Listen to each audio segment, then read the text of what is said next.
மேச ராசிக்கு இந்த சனி பயிற்சினால் ஏற்படக்கூடிய பலன்கள் உங்களுக்கு எப்படி இருக்குங்கிறத கவனிப்போங்க. மேஷ ராசிக்கு பார்த்தீங்க அப்படின்னா, இந்த சனி பகவான் அதாவது அவங்களுடைய ஜென்ம ஸ்தானத்திலிருந்து 12வது ராசிக்கு வராருங்க சனி பகவான். பொதுவாகவே சனி பகவான் மேஷ ராசிக்கு பார்த்தீங்க அப்படின்னா 10ஆம் பாவத்திற்கும் 11ஆம் பாவத்துக்கும் உடையவர். அதாவது ஜீவனஸ்தானத்திற்கும் லாபஸ்தானத்திற்கும் உடையவர் சனி பகவான். இந்த 10ற்கு உடையவர் 11க்கு உடையவர். இந்த மேசராசிக்காரங்களுக்கு பொதுவாகவே பார்த்தீங்க அப்படின்னா நல்ல வீரம், நல்ல புகழ் எல்லாத்துக்கும் காரணமாக சனி பகவான் தான் வராரு.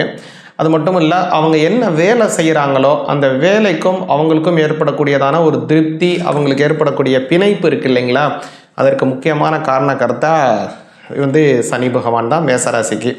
இப்போது நல்ல அனுகிரகம் கொண்டவர் மேசராசிக்கு. அவர் இப்போது 12ஆம் பாவத்தில் மறைகிறாரு.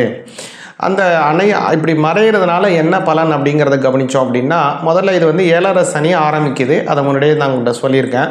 இப்போ அந்த 7.5 சனி மேசராசிக்காரங்களுக்கு ஆரம்பிக்குது. இன்னொரு முக்கியமான விஷயம் என்ன அப்படின்னு கேட்டிங்கன்னா, 10ஆம் அதிபதி 12ஆம் பாவத்திலே வரக்கூடிய காலம் அப்படிங்கிறதுனால வெளியூர் வெளிநாடுகள் செல்லுவதற்கான யோகம் பலருக்கு ஏற்பட போகுதுங்க.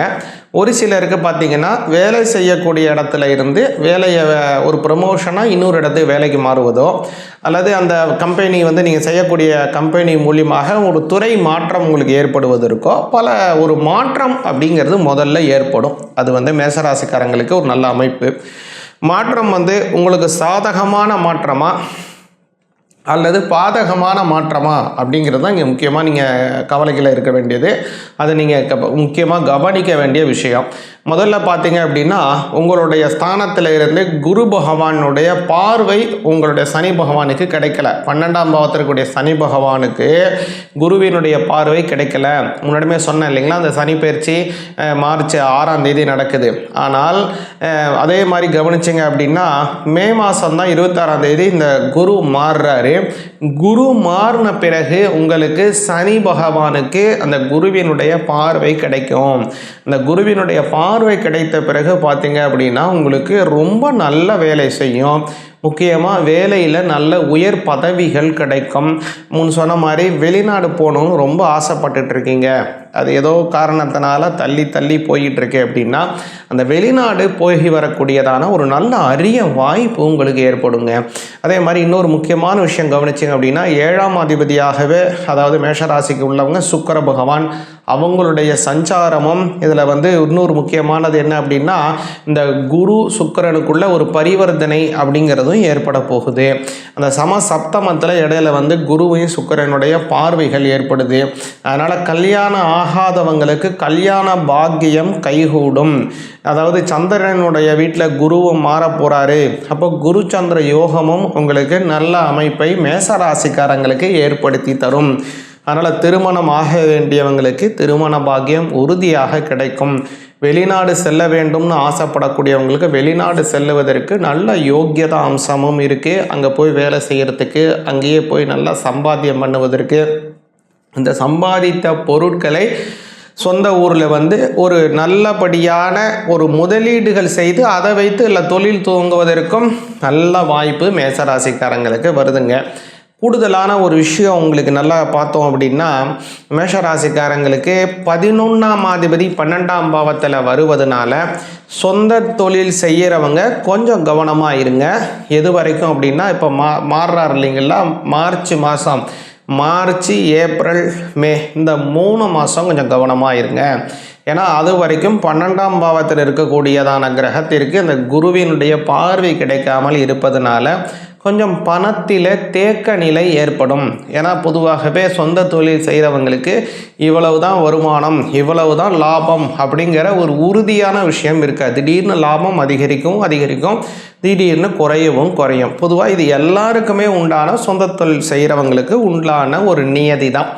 அப்போது இப்போ இந்த சனி பகவானுக்கு இந்த குருவினுடைய பார்வை கிடைக்காமல் இருக்கு இல்லைங்களா, அதாவது லாபஸ்தானாதிபதி குருவினுடைய பார்வை இல்லாமல் இருக்கிறதுனால சொந்த தொழில் செய்கிறவங்களுக்கு கொஞ்சம் லாபம் குறைவதற்கோ அல்லது போட்ட பணம் கொஞ்சம் கன்னத்தில் போட்ட கல் மாதிரி இருந்து அதில் பிரதி உபகாரம் உங்களுக்கு அதுலேருந்து எந்த பிரயோஜனமும் இல்லாமல் இருப்பதற்கோ வாய்ப்பு இருக்குது.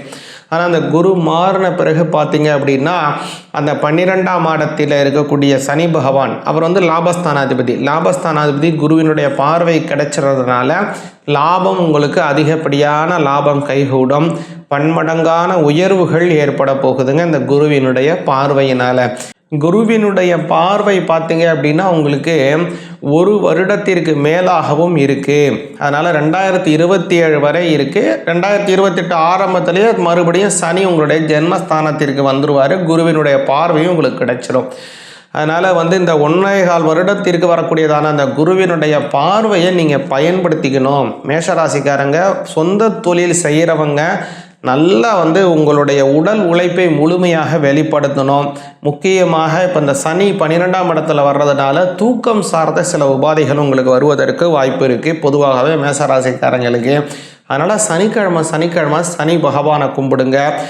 குலதெய்வம் கோவிலுக்கு பொங்கல் வைத்து வழிபாடு செய்கிறது வருடத்திற்கு ஒரு முறை அப்படிங்கிறத வச்சுக்கிட்டு வந்தீங்கன்னா நல்ல அமைப்பு, குடும்பத்திலே நல்ல சந்தோஷம், அதே மாதிரி உங்களுக்கு செய்தொழிலே ரொம்ப சிறப்பான நல்ல முன்னேற்றங்கள் ஏற்படும். சிவாய நமக.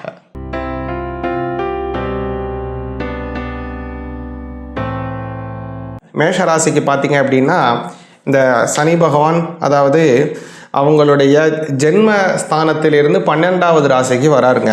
இப்போது நல்ல அனுகிரகம் கொண்டவர் மேசராசிக்கு. அவர் இப்போது 12ஆம் பாவத்தில் மறைகிறாரு. இப்போ அந்த 7.5 சனி வந்து மேசராசிக்காரங்களுக்கு ஆரம்பிக்குது. 10ஆம் அதிபதி 12ஆம் பாவத்திலே வரக்கூடிய காலம் அப்படிங்கிறதுனால வெளிநாடுகள் செல்லுவதற்கான யோகம் பலருக்கு ஏற்பட போகுதுங்க. ஒரு சிலருக்கு பார்த்திங்கன்னா வேலை செய்யக்கூடிய இடத்துல இருந்து வேலையை ஒரு ப்ரமோஷனாக இன்னொரு இடத்துக்கு வேலைக்கு மாறுவதோ அல்லது அந்த கம்பெனி வந்து நீங்கள் செய்யக்கூடிய கம்பெனி மூலியமாக ஒரு துறை மாற்றம் உங்களுக்கு ஏற்படுவதற்கோ ஒரு மாற்றம் அப்படிங்கிறது முதல்ல ஏற்படும். உங்களுடைய ஸ்தானத்தில் இருந்து குரு பகவானுடைய பார்வை உங்களுடைய சனி பகவானுக்கு கிடைக்கல. 12ஆம் பாவத்திற்குரிய சனி பகவானுக்கு குருவினுடைய பார்வை கிடைக்கல. மே மாதம் தான் 26ஆம் தேதி இந்த குரு மாறுறாரு. குரு மாறின பிறகு உங்களுக்கு சனி பகவானுக்கு அந்த குருவினுடைய பார்வை கிடைக்கும். முக்கியமாக வேலையில் நல்ல உயர் பதவிகள் கிடைக்கும். அந்த வெளிநாடு போய் வரக்கூடியதான ஒரு நல்ல அரிய வாய்ப்பு உங்களுக்கு ஏற்படுங்க. இதில் வந்து இன்னொரு முக்கியமானது என்ன அப்படின்னா இந்த குரு சுக்கிரனுக்குள்ள ஒரு பரிவர்த்தனை அப்படிங்கிறதும் ஏற்பட போகுது. அதனால் கல்யாணம் ஆகாதவங்களுக்கு கல்யாண பாக்கியம் கைகூடும்.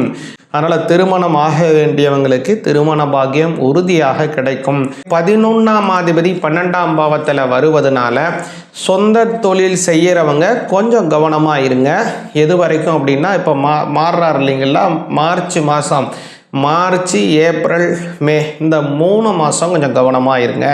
சொந்த தொழில் செய்கிறவங்களுக்கு கொஞ்சம் லாபம் குறைவதற்கோ அல்லது போட்ட பணம் கொஞ்சம் கன்னத்தில் போட்ட கல் மாதிரி இருந்து அதில் வந்து பிரதி உபகாரம் உங்களுக்கு அதுலேருந்து எந்த பிரயோஜனமும் இல்லாமல் இருப்பதற்கோ வாய்ப்பு இருக்குது. ஆனால் அந்த குரு மாறின பிறகு பார்த்தீங்க அப்படின்னா லாபம் உங்களுக்கு அதிகப்படியான லாபம் கைகூடும், பன்மடங்கான உயர்வுகள் ஏற்பட போகுதுங்க இந்த குருவினுடைய பார்வையினால். குருவினுடைய பார்வை பார்த்தீங்க அப்படின்னா உங்களுக்கு 1 வருடத்திற்கு மேலாகவும் இருக்குது. அதனால் 2027 வரை இருக்குது. 2028 ஆரம்பத்திலேயே மறுபடியும் சனி உங்களுடைய ஜென்மஸ்தானத்திற்கு வந்துடுவார். குருவினுடைய பார்வையும் உங்களுக்கு கிடைச்சிடும். நல்லா வந்து உங்களுடைய உடல் உழைப்பை முழுமையாக வெளிப்படுத்தணும். முக்கியமாக இப்போ இந்த சனி 12ஆம் இடத்துல வர்றதுனால தூக்கம் சார்ந்த சில உபாதைகள் உங்களுக்கு வருவதற்கு வாய்ப்பு இருக்குது பொதுவாகவே மேசராசிக்காரங்களுக்கு. அதனால் சனிக்கிழமை சனி பகவானை கும்பிடுங்க.